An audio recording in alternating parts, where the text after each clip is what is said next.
let them decide. Ka district level youth exchange program arpo saw kabala Pynlong da ka district sports office West Garo Hills Tura kalalong minta kasngi ha district auditorium Tura haringkat kapang pedeng kisamla minta kinong yalam lasai lani today's youth tomorrow's leader kani ka program katmu ban ai minsim ya kisamla banlong kinong yalam na ka benta kalawai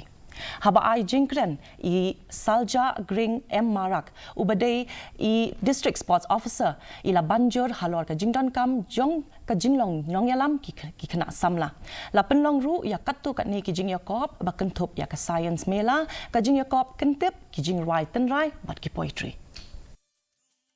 to showcase their talents and all. In this way, they will go by this. They will go to the other districts and they can share the culture to the other districts. And mostly, and not only that, the youths who will be visiting the district, they will have a chance to participate in state level, and from state level they go to national, and from national they go to international level.